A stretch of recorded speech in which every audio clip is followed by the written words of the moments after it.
अस्सलाम वालेकुम, welcome to the session. मैं डॉक्टर ज़हीर खालिद। आज के व्लॉग में मैं आपको बताऊंगा किड्स की डेथ, बकरी के बच्चों की डेथ क्यों हुई इस फार्म पे, तो वजह कैसे पता चली कि इस वजह से डेथ हो रही है और हमने कैसे उस मसले को हल किया। तो हुआ कुछ यूँ जी कि बकरियों ने तकरीबन 33 के करीब 33 जो बच्चे दिए, तो उसमें से ना तकरीबन 8 से 9 के करीब बच्चे ज़ाया हो गए। मसला क्या था? मसला डायरिया का था, पेचस का था कि जो बच्चे थे उनको पेचस लगते थे।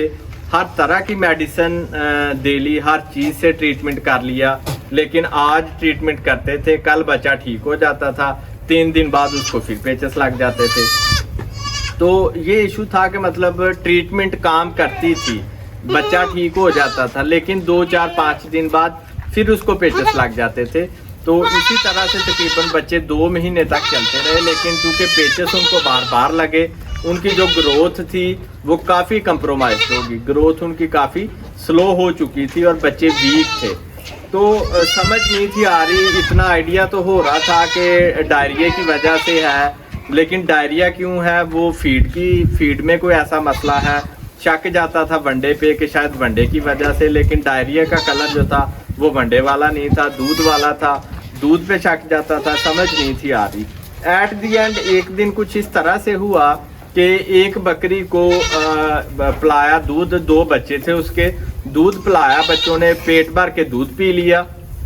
तब हम बच्चों को ऐसे मैनेज करते थे कि इसी पोर्शन में बच्चे रखते थे, सुबह बच्चों को बकरियों के पास लेके जाते थे, उनको दूध पिलाते थे, फिर वापस इधर ले आते थे, दोपहर को साथ छोड़ते थे, इधर ले आते थे, शाम को, मतलब दिन में 3 दफ़ा उनको उनकी माँ का दूध पिला के उनको इसी पोर्शन में रखते थे। तो एक दिन कुछ यूँ आके दोपहर के टाइम एक बकरी को दूध पिलाया, 2 उसके बच्चे थे। दूध पिलाने के घंटे 1.5 बाद जब देखा तो उसके थनों में बिल्कुल वैसे ही दूध है जैसे उसे पिलाया ही नहीं गया। इंक्वायर करने पे पता चला कि जी ठीक है, इसको तो अभी घंटा पहले इसके दोनों बच्चों ने पेट भर के दूध पिया। दोनों बच्चे हम उठा के बकरी के पास छोड़े, बच्चों ने दूध नहीं पिया क्योंकि उनका पेट फुल था।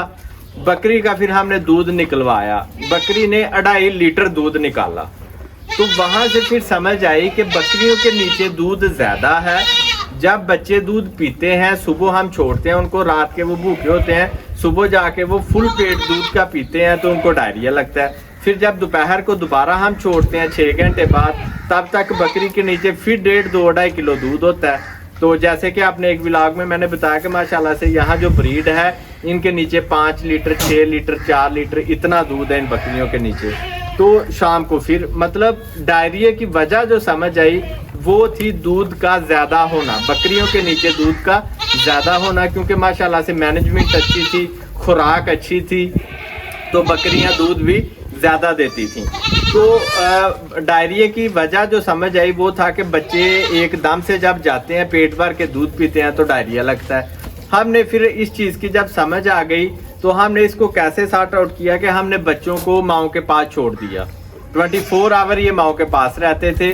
थोड़ा थोड़ा दूध, एक दफ़ा हम बकरियों का जब ज़्यादा दूध हमें लगता था हम निकाल लेते थे, बाकी बच्चे ऑल टाइम साथ रहते थे, थोड़ा थोड़ा वो पीते रहते थे 24 घंटे दूध, जिसकी वजह से वो थोड़े दूध को डाइजेस्ट करना बच्चों के लिए आसान था। जब हमने ये प्रैक्टिस अडॉप्ट की कि बच्चे बकरियों के साथ छोड़ दिए तो मसला हल हो गया, बच्चों का डायरिया जो था वो क्लियर हो गया और बच्चों की ग्रोथ जो थी वो भी बेहतर होगी।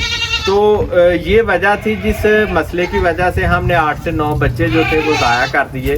बहरहाल उसके बाद हमने इस चीज़ का ख़ास ख्याल रखा और अल्हम्दुलिल्लाह उसके बाद ये मसला कभी नहीं आया।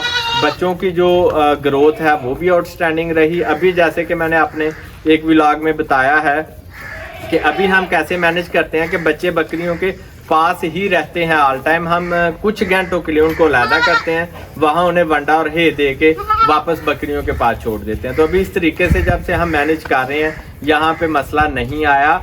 इस तरीके को हल करने का यही एक तरीका नहीं जो यहाँ अपनाया जा रहा है, बल्कि और भी बहुत से तरीके हैं बच्चों को पालने के। लेकिन मैं चूँकि इस फार्म का रियल टाइम डाटा आपको दे रहा हूँ, रियल टाइम डाटा मीन कि यहाँ पे जो जो प्रैक्टिसेस हो रही हैं उनके मतलब एज सच आपको बता रहा होता हूँ। तो इसलिए यहाँ ये प्रैक्टिस की गई थी कि बच्चों को अलग कर देते हैं 2-4 घंटों के लिए माओ से, ताकि वो वनडे और साइलेज को खा सकें, सॉरी वनडे और हे को खा सकें। तो इस तरीके से बच्चों को मैनेज कर रहे हैं और इसकी वजह से डेथ भी ज़ीरो है, डायरिया भी ज़ीरो है और बच्चों की ग्रोथ भी आउटस्टैंडिंग है। तो इसके साथ मुझे इजाज़त दें जी, अल्लाह हाफिज़।